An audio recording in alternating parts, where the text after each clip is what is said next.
Good morning, everyone, and welcome to today's session all about what does a scientist look like and how do you become one. Today we're sort of kicking off British Science Week and getting started talking about all things science and how you become a scientist.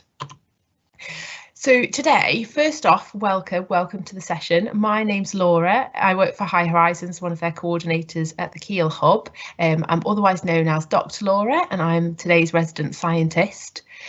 Today's aims of the session, we're going to look at what makes a scientist.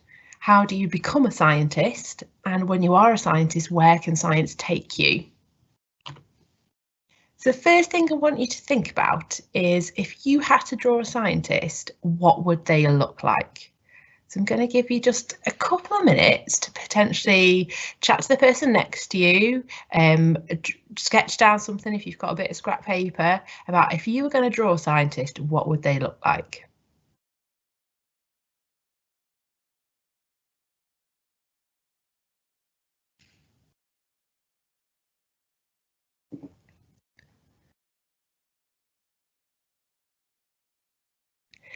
Now, it's really interesting because when people, especially young children, are asked this question about drawing a scientist, what would they look like?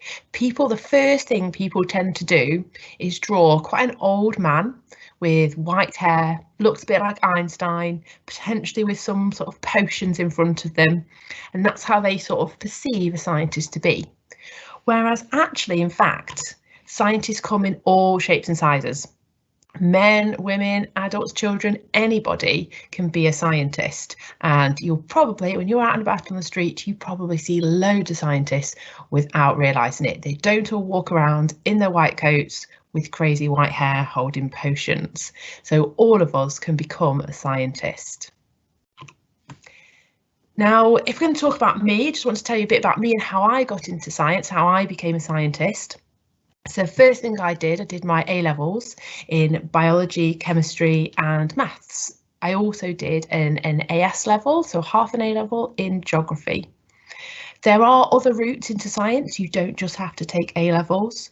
Other routes from 16, you could do a BTEC in potentially applied science, forensic science, computer science, or you could do what's known as a 2+1. You could do 2 A-levels, 2 science A-levels or a maths A-level and a BTEC, so potentially a biology, human biology, applied science BTEC. So there's lots of different routes post 16 and we're going to talk about those later today as well. After I did my A-levels, I went and did my degree, my BSc, my Bachelor of Science degree in biomedical science. Whilst I did my degree, I also did a placement year. So I worked as a trainee biomedical scientist in haematology. Now have a little think if you've ever heard the word haematology before, what it might be to do with. And it's all to do with blood. So if you have ever been and had a blood test done, or you know anyone who's had a blood test done, that blood will have gone to a hospital, it will have gone to the labs in the hospital, and a biomedical scientist will have processed it. They will have potentially tested it, they will have looked at maybe your iron levels in your blood, they'll have looked at maybe your white blood cells in your blood, if potentially they were looking at any parasites in your blood like malaria, and that's what a biomedical scientist in haematology does. Now, after I did my degree, I still really love science. I wanted to carry on. So I went and did a PhD at Nottingham University. And I looked all about in human biology, how eating different foods and different fats affects your heart and heart disease. Now, people watching, you might be wondering, what is a PhD? You might have heard of people talk about them. A lot of scientists have them. What is it? Well, it's a large research project. It takes around 3 years. So if you think about when you've been at school or when you've been at college and you've done a science project, so you've written a hypothesis, you have done some experiments to test that hypothesis, you get some results, you have probably drawn a graph or done some statistics on those results, and then you've written about them and you've said, oh, they support my hypothesis or they don't support my hypothesis or my prediction. And a PhD is just this, but it takes about 3 years. It's lots of experiments, it's lots of predictions, lots of hypothesis, and then you write up your results at the end. And after my PhD, I went to do some teacher training so that I could teach secondary science and A-level biology. So that's how I became a scientist, but there are lots of other routes to becoming a scientist if you are interested in science. If you are interested in science and you are just about to finish or you're doing your GCSEs, you have a whole range of different options for you. You might choose to do A-levels. Now, there's lots of science A-levels there: biology, chemistry, physics, maths, computer science you might choose to do. Now, when you're considering A-levels, things to consider is that they are exam-based predominantly. So they are mainly examined with exams at the end of 2 years. So you do 2 years worth of study, and after your 2 years of study, you then do your exams at the very, very end. If exams are not for you, then there are other courses available to you. You might choose to do a BTEC. And you can do a BTEC in applied science, computer science, engineering, forensics. Now, the majority of a BTEC are coursework based, and there are fewer exams in them. And a lot of the coursework is spread out throughout the course, throughout the 2 years of study, like your 2 years of A-level study. So it breaks it down for you. So when you're thinking about your post-16 course, think about how you learn the subjects that you like to do if you're interested in becoming a scientist. Now, you might want a bit of a combination of them both, in which case you can now do what's known as a 2+1. So you could do 2 A-levels, so you could do biology and chemistry, and you could do 1 BTEC at the side of that, which is the same as 1 A-level. So you might do a BTEC in applied science, or you might choose to do chemistry and maths A-levels and do a human biology BTEC at the side of it. So you split up, so you have some exams and some coursework. So there's lots of different options. Or you might choose post-16 to go and do an apprenticeship or a new T-level.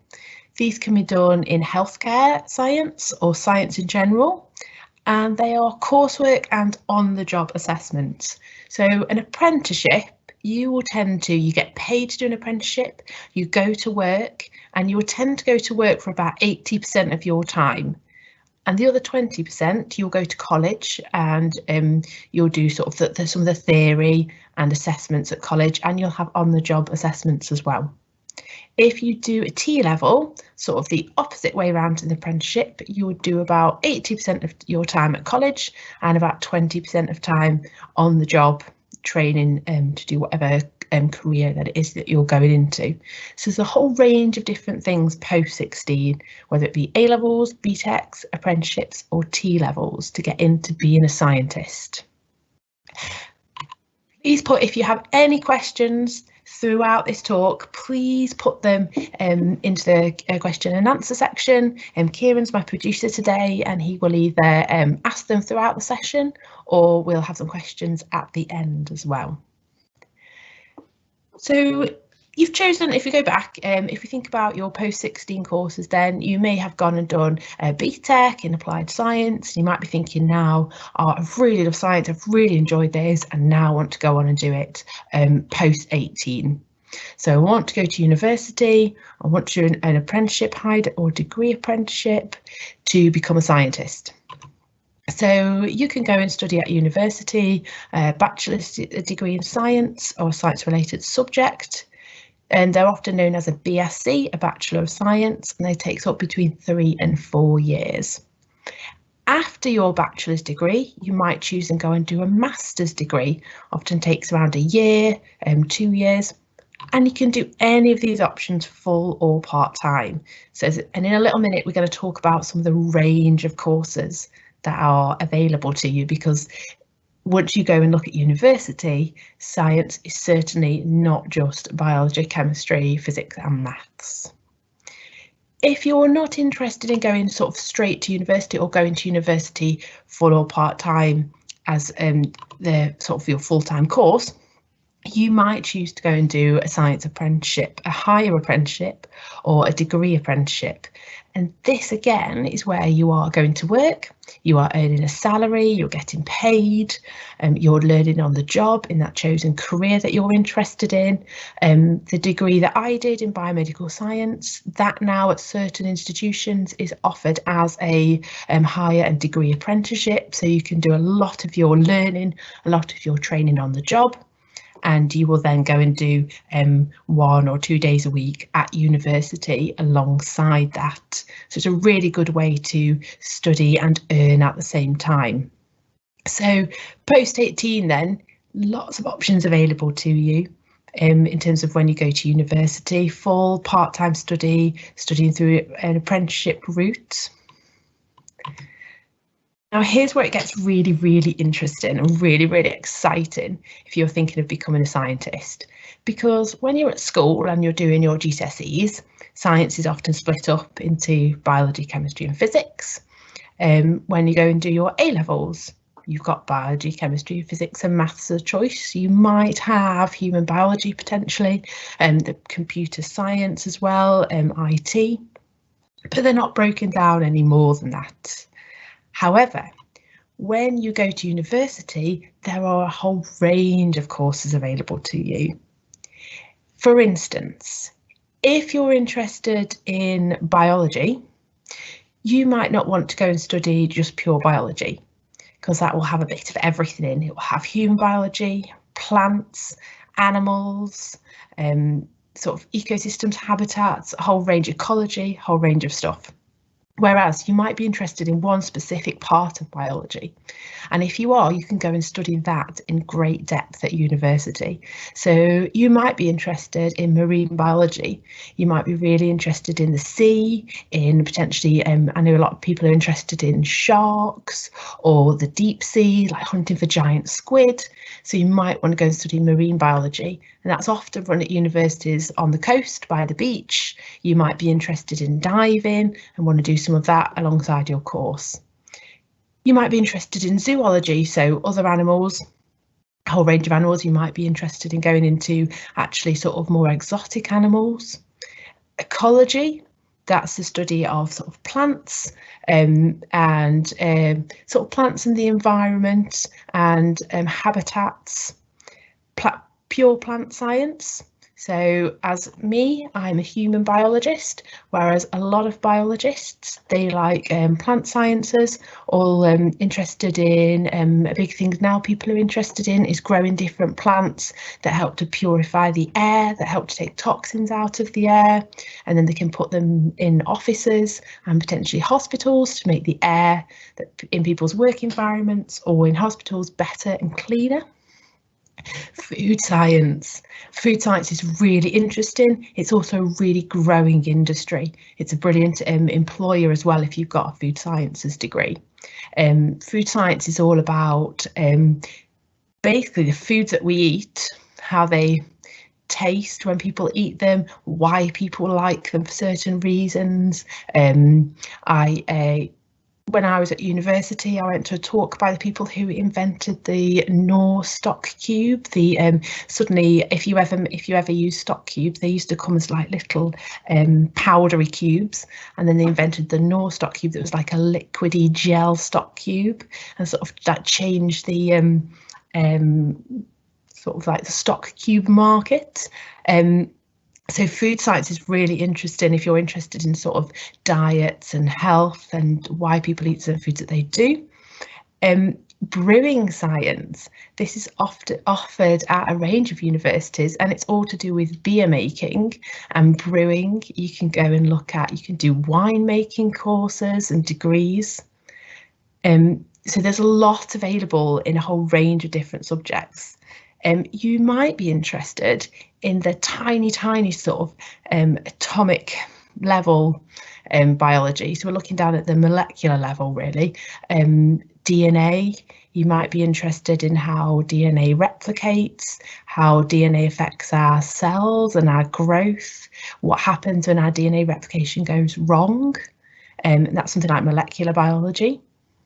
You might be interested in biomedical science like I did, so that's interesting in sort of the human body, health and disease, and all the different tests that we can do to test the human body and how it's working, and then potentially look at different treatments. Or you might be interested in like combination courses, so like biochemistry, so the biology of chemistry or the chemistry of biology, whichever way you want to look at it. So you might be interested in that. So this is just an example of the many, many hundreds of biology degrees that are available to you. Chemistry then, excuse me, chemistry can be broken down to loads of different courses as well. You've got forensic chemistry, analytical chemistry, pharmacology. So if you are interested in, you can obviously go and do pharmacy, study to become a pharmacist at university, but you might be interested in drug discovery and how drugs and sort of the clinical trial process. So for this, you may not need to become a pharmacist, but you might want to do a pharmacology degree. So you're interested in sort of drug discovery and inventing new drugs. It's been really in the news at the moment with the new COVID vaccine. There'll have been a lot of pharmacology, analytical chemists involved in that production. You might be interested in chemical engineering and chemical and molecular physics. So looking at sort of chemical molecules on a very tiny level and what happens when they interact with each other. Medicinal chemistry, so very sort of similar to pharmacology, so the chemistry behind medicines and how they affect your body.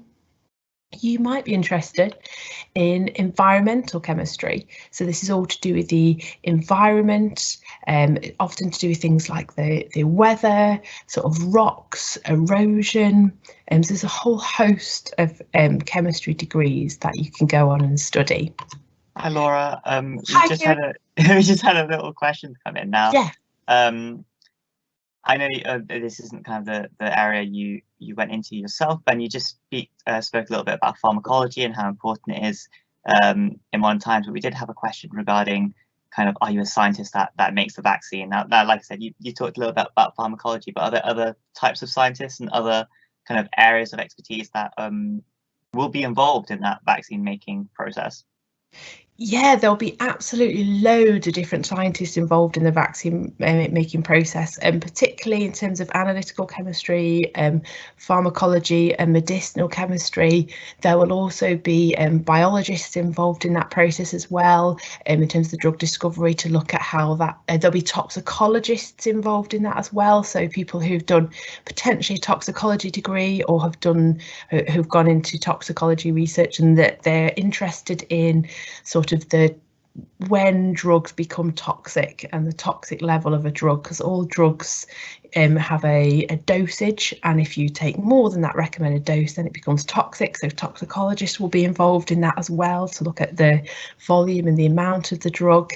So yeah, if you're interested in drug discovery, sort of vaccine discovery, then potentially by a biochemistry, you might be interested in analytical chemistry, medicinal chemistry. So there'll be a lot of chemists and biologists involved. There are also, if you're interested in sort of drug discovery, there's also that sort of business side of it as well, that the drugs companies will all have scientists who are involved in the laws around it, the patents around it, and the business side of the marketing side as well. Did that help to answer that question? Yes, I think you answered it perfectly. Brilliant, thanks. Yeah, please, if you have any other questions, please pop them in the chat for us, and we'll do my best to answer them as best as possible. So thinking about other courses there, and I was looking at loads of different universities when I was doing some research for this. In terms of physics, you've got a lot of people think about physics, they think about potentially space, think about, maybe you might have heard of the Large Hadron Collider that's at CERN, where they're looking at sort of creating black holes and things, but there's a whole range of physics courses that you can do.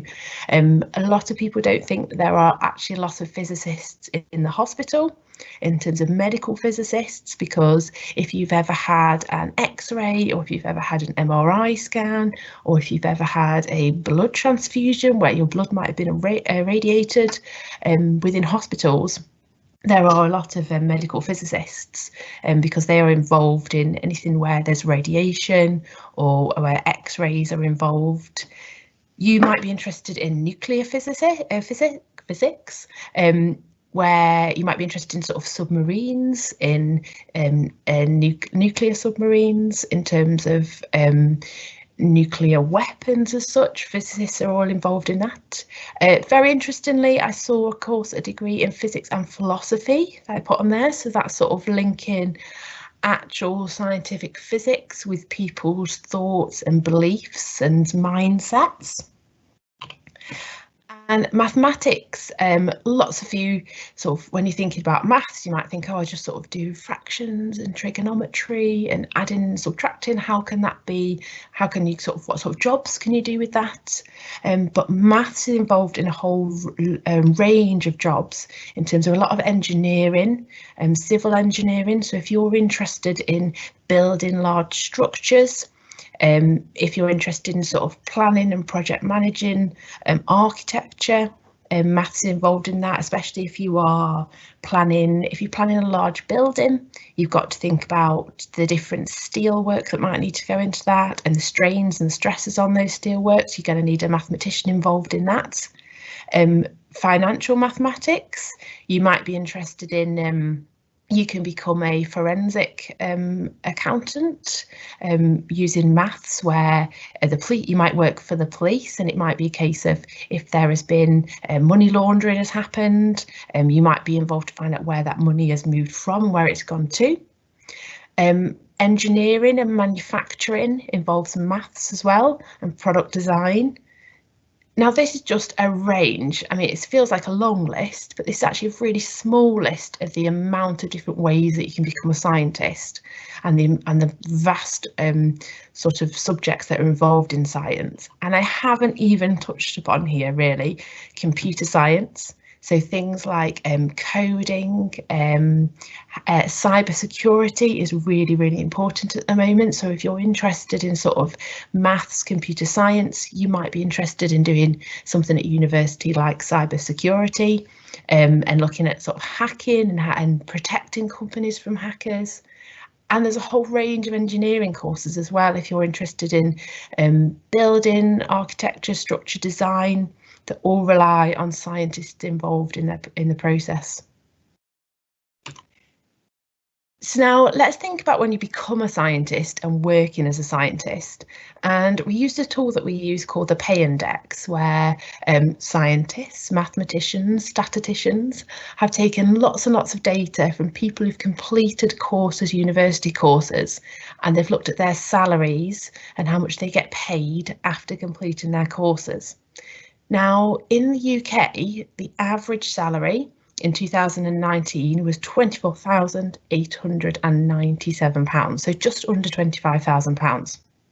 And that's they've taken everyone in the country who's earning, added up all of their salaries, divided by how many people there are, and that's how much the average is. Now, a graduate, so if you've got a degree, you will typically earn 30% more than that. And what I've done here is I've split it up by the different subjects that you can go in, sort of the science subjects you can study at university. And you will see that after, if we go to sort of the 25,000 mark, if you go and study chemistry, for instance, less than 4 years after finishing your degree, you will already be earning the UK average salary. If you study maths or physics, for instance, 2 years after your degree, you will be earning the national average already. So at quite a young age, you'll already be earning that national average, and your salaries will be going up every year. The biosciences is a little bit slower, isn't it? Sort of around 5 years, and you'll be earning that UK national average, but they all go up each year. So if you go on to become a scientist and you go and do a science degree, and potentially do a master's, potentially do a PhD, you will be earning the UK average salary at least within 4 or 5 years of finishing your degree. So it's a good salary and you have good earning potential as well, in a whole host of jobs that you might go into. Thank you very much for today's talk, and I hope that got you thinking about potentially becoming a scientist, about how many different jobs, how many different subjects you can go and study to become a scientist. If you have any other questions after this talk, you can get in touch with us at highhorizons.co.uk/ask. You can ask us any questions all about college, school, sixth form, university, choices that you might want to take, types of courses available to you. We're here to help with any of those questions. And thanks for listening today. Thank you for coming. I hope that got you thinking. I hope when you go out today, I hope when you're walking home from school maybe, or when you're watching TV, you start thinking, oh, I wonder if that's a scientist, I wonder if they're a scientist, because scientists are all around us. Thank you very much for listening. Do you have any questions? Yes, we did have some questions come in, Laura. So first one being very specific. How can you become an astronaut? Now I know that's a very specific set of skills and specific route that you need to take, but maybe you could talk a little bit about that, but also generally just things around kind of astrophysics and aerospace engineering and kind of routes around that sort of area of interest.